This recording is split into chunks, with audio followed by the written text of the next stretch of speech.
জাতীয় দলের ক্রিকেটার নাইম হাসানকে পুলিশের হেনস্থা করার ঘটনায় একজন এসআই সহ 2 পুলিশ সদস্যকে সাময়িক বরখাস্ত করা হয়েছে। আটক করা হয়েছে পুলিশের সোর্স সোহেলকে। এ ঘটনায় 3 জনকে আসামি করে মামলা করেছে তার পরিবার। গঠন করা হয়েছে 3 সদস্যের তদন্ত কমিটি। বিস্তারিত মোহসেনাত শিহাবের রিপোর্টে ক্যামেরায় ছিলেন সঞ্জীব দে বাবু। দুই আসামি, তুই চুপ, একটা কথা বলবি না। চট্টগ্রামের লালখানবাজার এলাকার এলিভেটেড এক্সপ্রেসওয়েতে পুলিশের চেক পোস্টে গত রাতে এই কথা বলেই মারধর করা হয় জাতীয় দলের ক্রিকেটার নাইম হাসানকে। প্রিমিয়ার লিগের ম্যাচ শেষে ঢাকা থেকে চট্টগ্রাম বিমানবন্দরে নেমে অটোরিকশা করে বাসায় ফিরছিলেন এই অফ স্পিনার। তল্লাশির নামে লালখানবাজার চেকপোস্টে তার গাড়ি থামানোর পর শুরু হয় পুলিশের অপেশাদার আচরণ। গলা চেপে ধরে তাকে মারধর করা হয় বলে অভিযোগ নাইমের।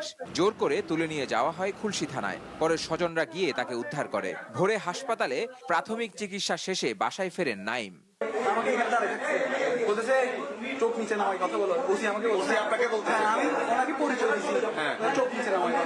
নিজেকে জাতীয় দলের ক্রিকেটার পরিচয় দেওয়ার পরও শিকার হয়েছেন বাজে ব্যবহারের। তল্লাশির জন্য তাকে থামানো হলেও তার ব্যাগে তল্লাশি করা হয়নি। আঘাত করা হয়েছে নাইমের হাঁটু, পিঠ ও হাতের আঙ্গুলে। এর পেছনে কোনো ষড়যন্ত্র আছে কিনা তা খতিয়ে দেখার দাবি তার পরিবারের। এই ঘটনায় 3 জনকে আসামি করে মামলাও করা হয়েছে। যে সমস্ত পুলিশ এই সমস্ত অনাকাঙ্ক্ষিত ইয়ার সাথে জড়িত, কারণ প্রত্যেক থানায় জানে যে কোন পুলিশ কোন ধরনের, তার আচরণ কী ধরনের, সেগুলোর বিরুদ্ধে এদেরকে ছাঁটাই করা উচিত। নাহলে পুলিশ প্রশাসনের পরিবর্তন হবে বলে আমার মনে হয় না।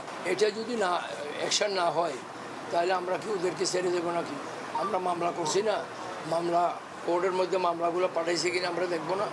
সকালে নাইম হাসানের বাসায় গিয়ে পুলিশের এমন আচরণকে অপেশাদার উল্লেখ করে দুঃখ প্রকাশ করেন চট্টগ্রাম পুলিশ কমিশনার। এ ঘটনায় 3 সদস্যের তদন্ত কমিটি গঠন করা হয়েছে। প্রত্যাহার করা হয়েছে এসআই শফিকুল ইসলাম ভূঁইয়া, রাসেল চৌধুরীকে। আটক করা হয়েছে এ ঘটনায় পুলিশের সোর্স সোহেলকে। অবৈধ কোনো কিছু আসছে এরকম একটা ইনফরমেশন ছিল, বাট এটা পুলিশ অ্যাটেন্ড করবে, ঠিক আছে, বাট পুলিশ প্রফেশনালি কাজ করবে। বাট সেখানে যে পুলিশ যেটা করেছে অথবা সেটা প্রফেশনাল হয়, এটা প্রফেশনালি করা উচিত ছিল। এটা আমি মনে হয় আপনাদেরকে বোঝাতে পেরেছি। এবং এই ধরনের আনপ্রফেশনাল কাজের জন্য চট্টগ্রাম মেট্রোপলিটন পুলিশের যে কোনো সদস্য জড়িত কাউকেই মার্সি করা হবে না।